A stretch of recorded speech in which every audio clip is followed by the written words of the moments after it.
Hello, everyone. I hope that you're having a great day, great weekend, great start to your weekend so far.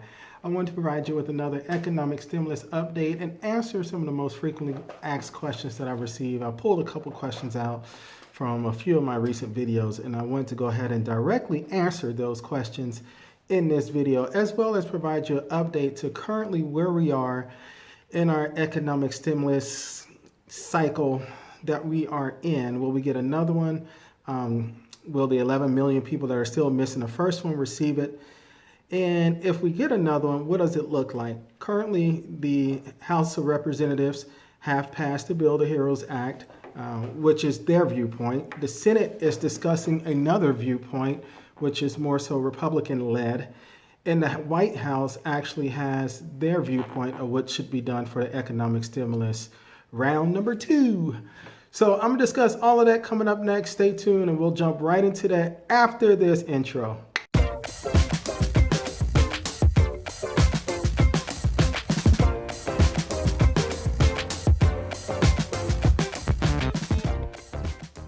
Hello, everybody. My name is Paul Zachary Shelton Jr. and I'm the Chief Investment Officer of Warwick Shore Advisors. We are a wealth and investment management firm located in Orlando, Florida, with clients all across the United States. If this is your first time coming to my channel, I ask that you please hit the subscribe button. Please ring the bell so that you can get an update each time I upload a new video. And also, please like and share this video to help me increase the financial literacy of our globe.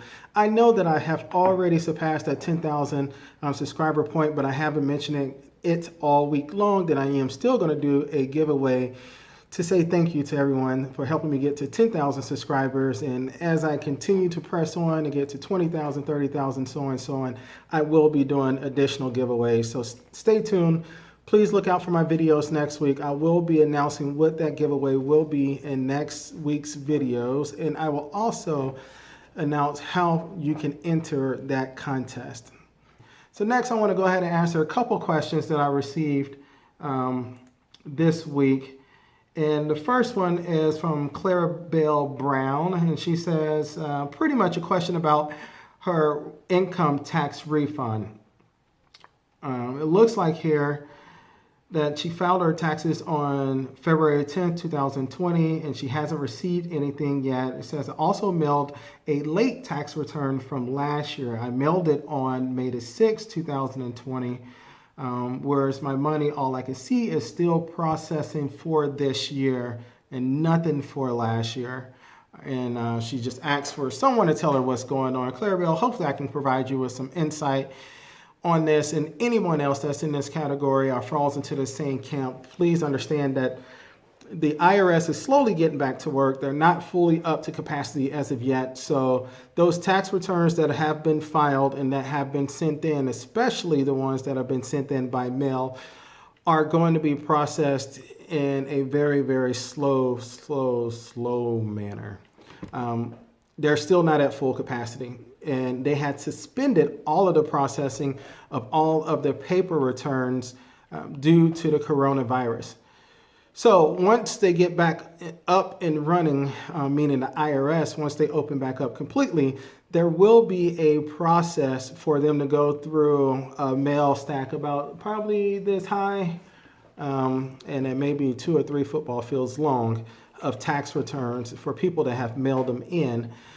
Just getting through those, processing them, and being able to determine your eligibility from those tax returns for the economic stimulus payment. Now, in your particular situation, it looks like the 2019 tax returns are still pending, as well as the 2018 returns.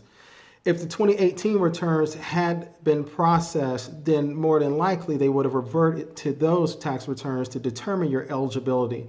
But since those are still pending and the 2019 tax returns are somewhere in the mail, more than likely you're going to have to wait till that process completely unravels, and then it will determine your eligibility for the payment at that time as far as your refund in your stimulus payment. So hopefully the process doesn't take too long and hopefully it comes through quickly for you.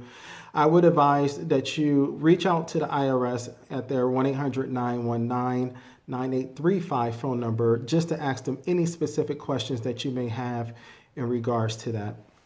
All right, the next question that we have is from Michael S., and he's asking about the representative payee. So he says, I am a representative payee for someone, still no checks for this person. I have checked so many times, but still no check. I understand the frustration in that. Trust me, I really do. Was told since this person gets their checks each month, they have all the information they need, but still no check. And why? This is a very good question, a very common question. So there could be a few things that may be taking place preventing this individual from receiving their economic stimulus payment. I would first tell you to verify all the eligibility requirements, primarily if this person was claimed as a dependent on a tax return. If they were claimed as a dependent on a tax return and they're over the age of 17, more than likely they will not receive the CARES Act economic stimulus payment. We know that this would be different under the HEROES Act if that is passed. So that would be the first thing that I would do.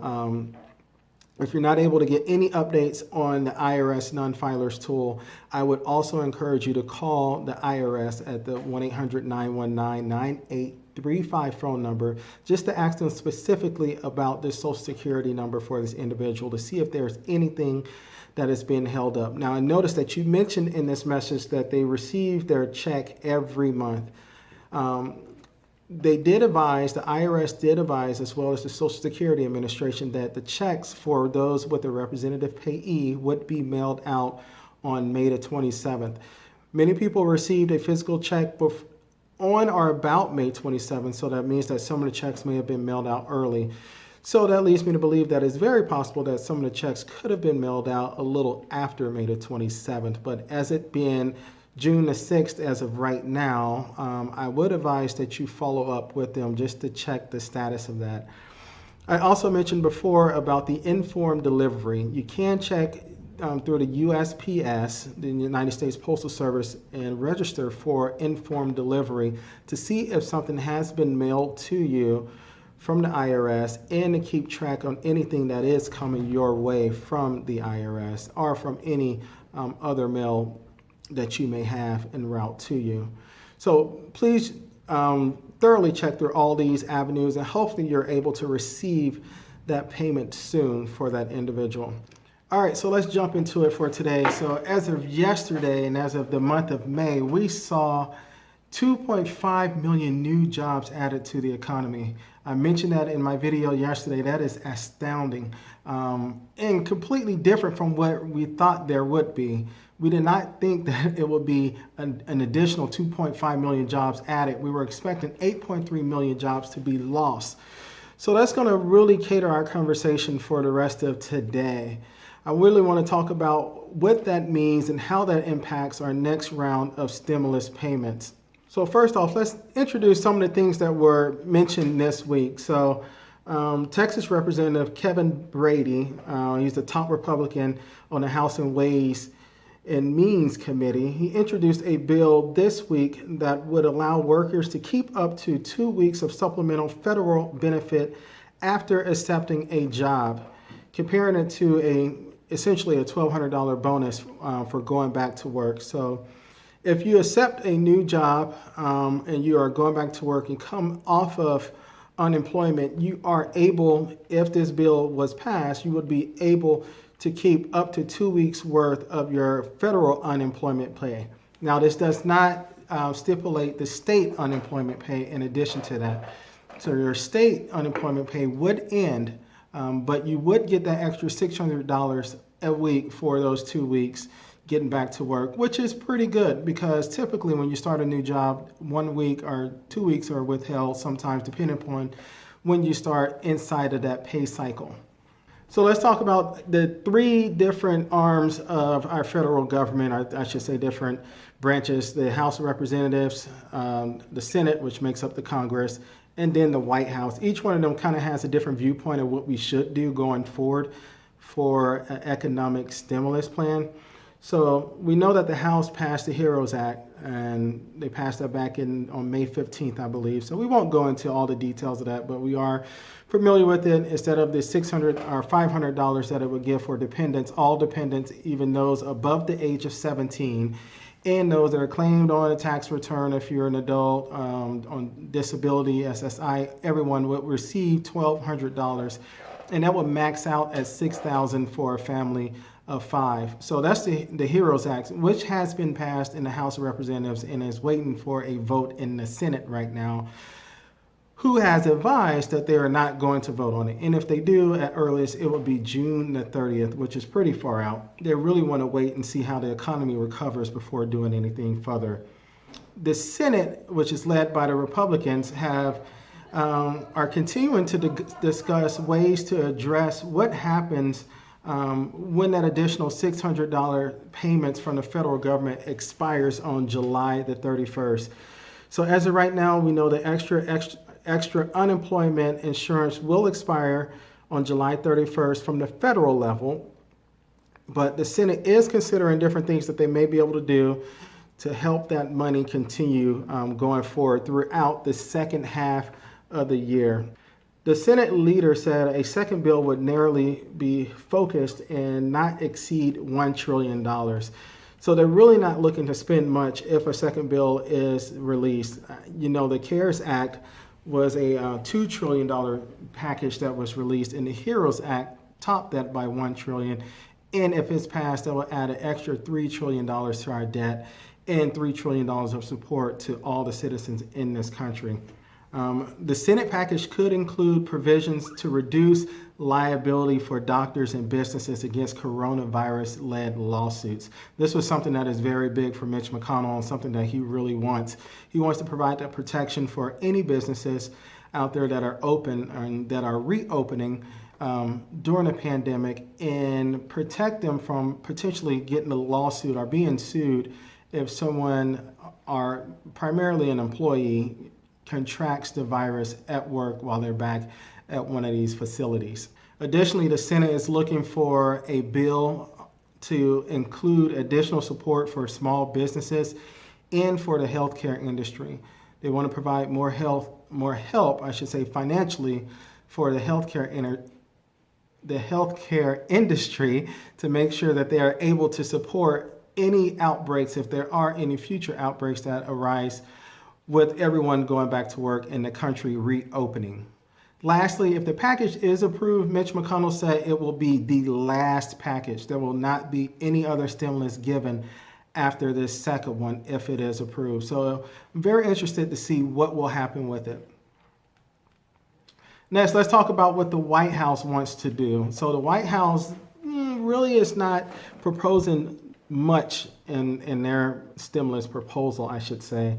They're considering reducing the unemployment payments to $250 to $300 a week and have those payments extend out through the duration of the second half of this year.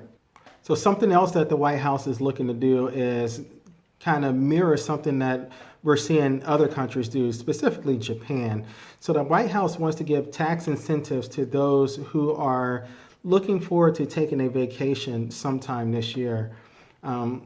They really are trying to spur economic activity and try to prop up a lot of the tourist areas of our country by offering a tax, or at least some sort of tax reprieve when you file your 2020 taxes next tax season, for any vacations that you have taken. So essentially this would be very similar to like a corporate expense for a business. If you're traveling for a business and had to get a hotel room or a car rental, you'll be able to deduct that from your taxes. With this proposal by the White House, it is not exactly clear how they would push this forward next year when you file your taxes, or what the deductions would look like and how much you would be able to deduct off of your income if you do have elective travel. But it is something that is there. It is nice. Essentially, it's like getting paid to take a vacation, except for that payment that you're going to get is going to be stored away for you in the future, and it will be deducted away from your income. So it won't be a direct payment coming to you in the form of cash or anything like that. It'll be more so of a tax credit against future income. This is something that we have seen in Japan. Japan did offer this, and they offered it for domestic travel only. So this is not set up for anything with international travel. I know a lot of people out there say, well, what if I fly on an American-based company or travel, with a company from America, like American Airlines, a Delta, things of that nature, that will help them out. Yes, it will, but we're only looking for domestic travel to fall into this category. So if you're taking a trip to the Caribbean or if you're taking a cruise, more than likely those won't fall into this category. Cruises is a very sketchy thing. Most cruise ships are actually registered in the Bahamas or in another island in the Caribbean Sea. So oftentimes they're not classified as a U.S. entity. Some of the business aspects may be in the U.S., but for overall purposes, some of the taxes and duties and tariffs and things of that nature are not applicable for cruise travel, which is something that's very interesting and good to know. So this is primarily geared towards domestic travel and those that are looking to travel to some of the fun spots and fun areas around the country. If this is your first time coming to my channel, I ask that you please hit the subscribe button and please like this video. Please share this video to help me increase the financial literacy of our globe. Thank you so much, and you have a great weekend.